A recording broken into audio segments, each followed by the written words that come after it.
Professor Nwosu had the courage, I emphasize courage as is being suggested here, to announce the winner and damn the consequences. After all, he who is not ready to die for something will end up dying for nothing.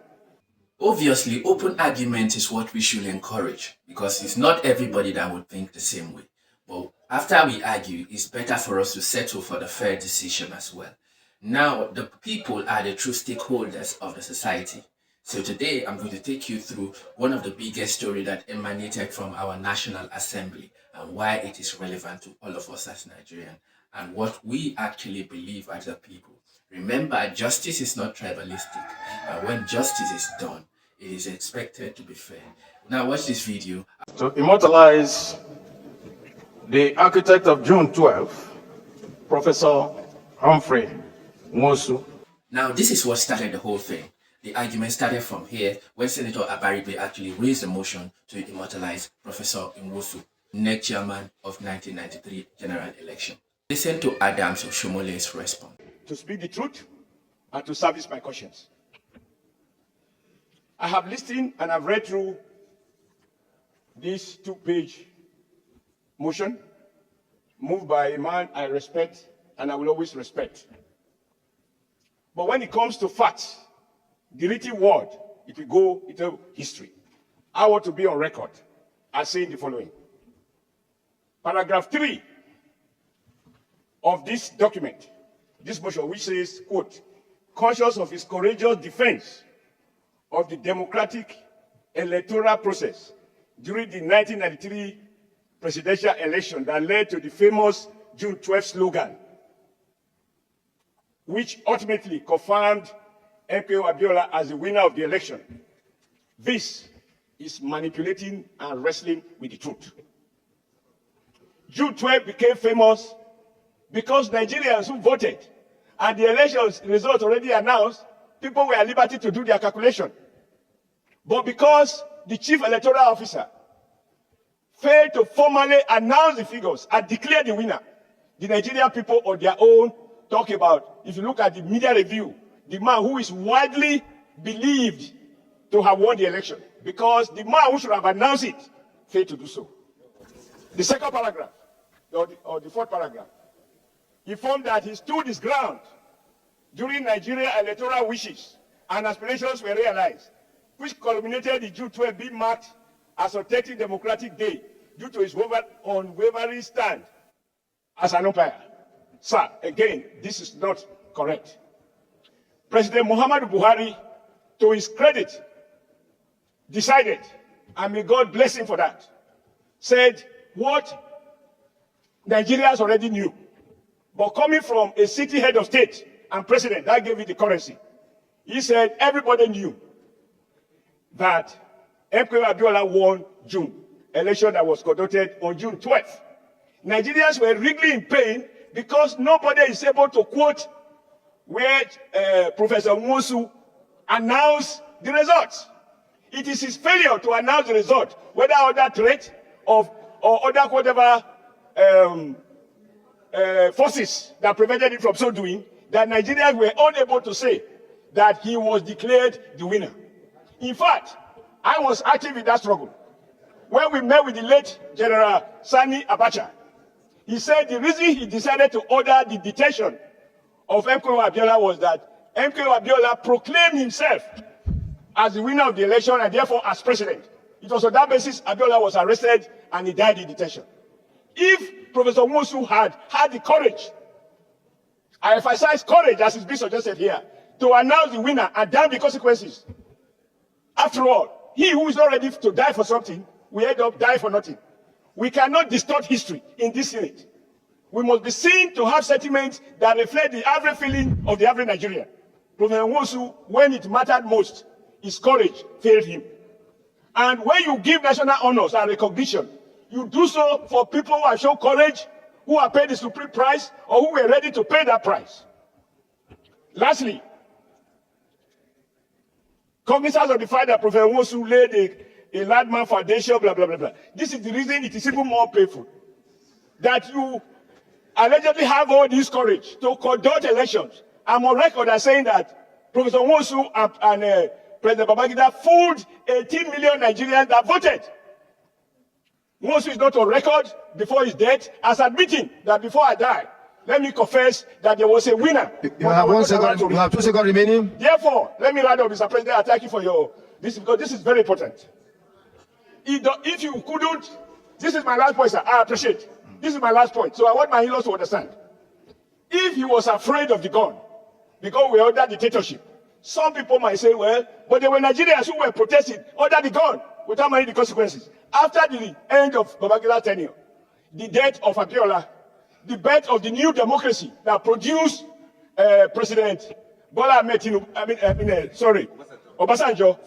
Since then, I would have expected Nwosu to say, either on his birthday or on any special occasion, now that we are back to democracy, there is freedom of speech, even the freedom to lie.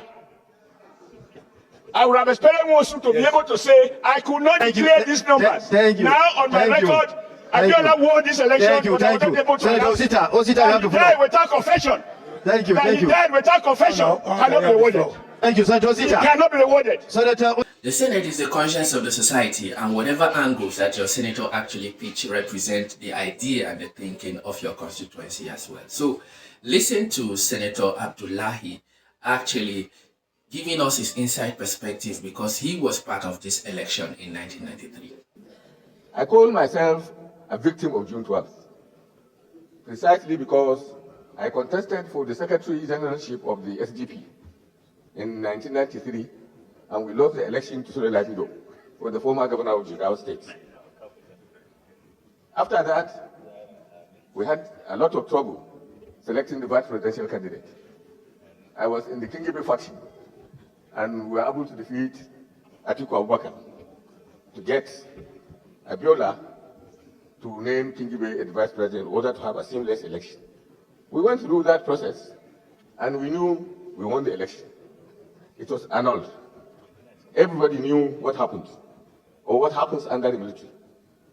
To accuse this late gentleman of not allowing the election, not announcing the election, I think is very, very ahistorical and uncharitable. Mr. President, even under duress, he was not even to have conducted the election in the first place. But he went ahead and conducted it against the military who appointed him. After the election results started coming out, and it was aware that Abiola won the election, Nwosu asked his Director of Legal Services, Malam Buhari Bello, who is still alive, he's my junior brother, to go to court. Buhari went to court, and he won in the court in the Federal High Court. The appeal, he went to the Court of Appeal. Like my statesman from Anambra, Senator Ume, said, they were afraid that the Court of Appeal is going to give INEC a favorable response. The military came and annulled that election and disbanded INEC. And at that time, my junior brother Buhari Bello lost his job also, together with Nwosu. Now, how come with this historical narrative? Some of us are alive. We are participants in that process. There are some people here who are talking who have never been part of the process. And then you are coming out painting certain historical narratives which are wrong. Please, let's honor ourselves and uphold what is right and do the right thing. I think Comrade Adams Oshomole, now Senator Adams Oshomole, raised a lot of issues why Professor Nwosu never granted a public press interview. But unfortunately, Comrade Adams Oshomole actually was ignorant because there are a lot of material out there in the media spaces where Professor Nwosu have actually stated out his case clearly in the media. Now listen to Professor Nwosu. Didn't disappear.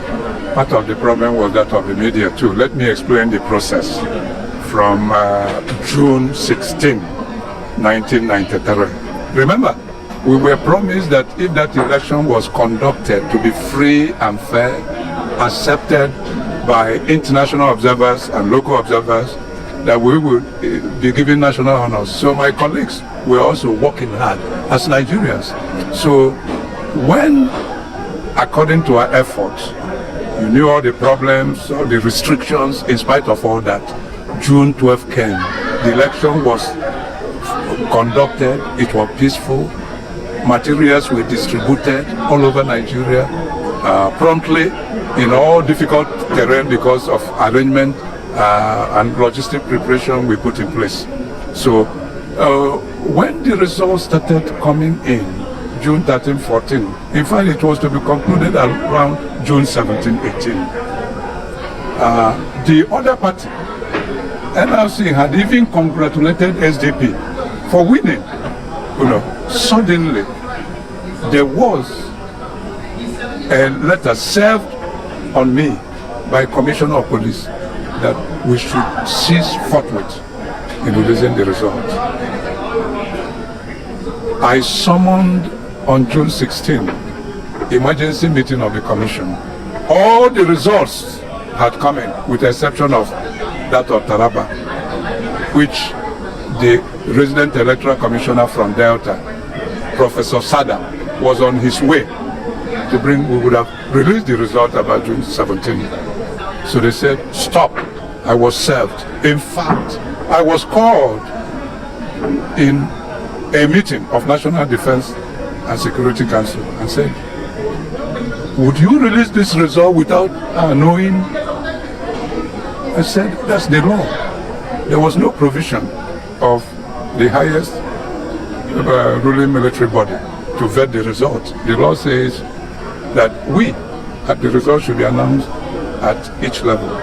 The polling station level, ward headquarters, local government, state, and finally their conclusion at headquarters. In fact, almost every person, owing to the communication system we put in place, could even collect to know that Abiola had won.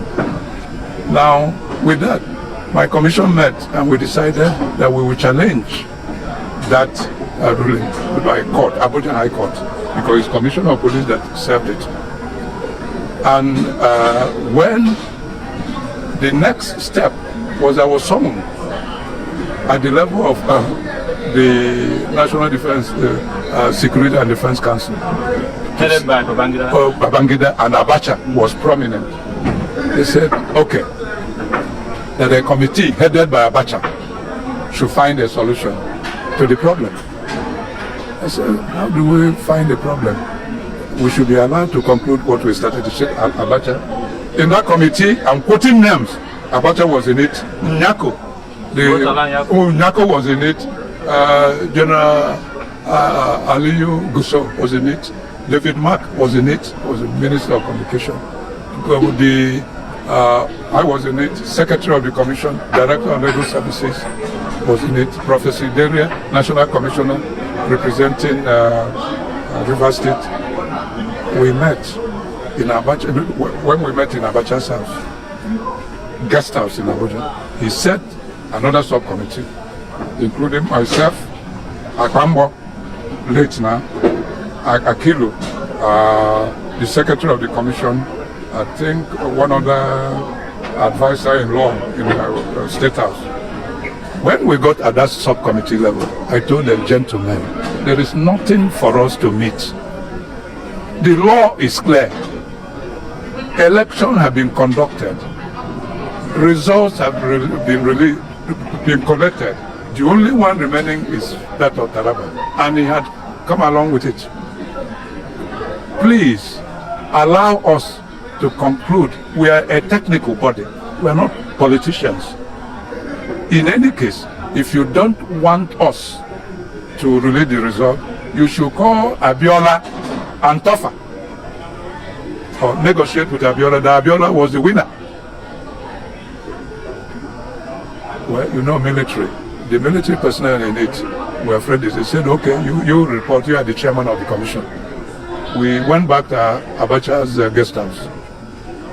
And I reported, well, sir, the law that allowed us to conclude this election, but no provision for this technical body, for your committee. You should allow us to conclude the result with that of Taraba and announce it. Or you call in Abiola and negotiate with him. He shouted on me, who are you to tell us what to do? You are not a member of National Defense and Security Council. You are not. The council and the court decided you should not conduct the election. You went ahead and conducted the election, that it was illegal. You will recall, throughout Abacha's regime, his Minister for Information regarded the election as illegal. He said, well, you are not a member. Go to Asarok, where all of us will now take a decision. What will happen? Call all your national commissioners. That was, it's a military regime, so because many people didn't know what. So I was to call my secretary to invite all my national commissioners to come to Asarok. It was David Mark. He was then the Minister of Communication, who called, used mobile. That's when the mobile was starting. He called myself, Andrew Mana. I'm mentioning them. Called, you all wanted at Asarok. We went there. Here was a full meeting.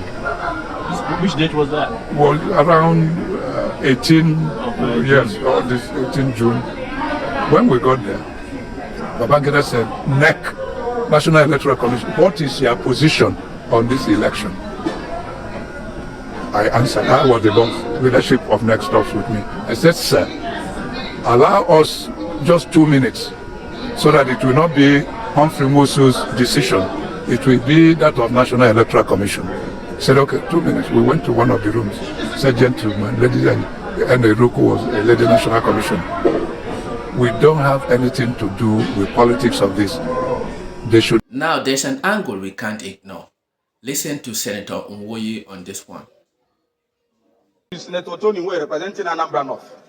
Mr. President, the issue at stake is an appeal I'm making that we should not allow our personal biases, our personal sentiments, and our party affiliations to influence what we're doing here.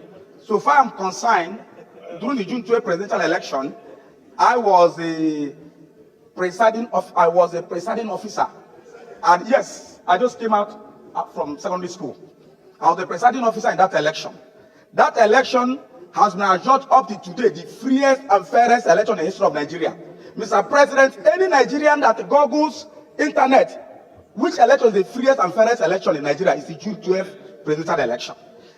Professor Humphrey Nwosu, a professor of political science from the prestigious University of Nigeria, a civil servant, before he was appointed in 1989, did his best, despite the pressure from Babangida government, despite the court order, Mr. President, allow me, despite the court order by Justice Ibeme that stopped the election, despite all the threats from the military cabal, the man still went ahead to conduct the freest and fairest election.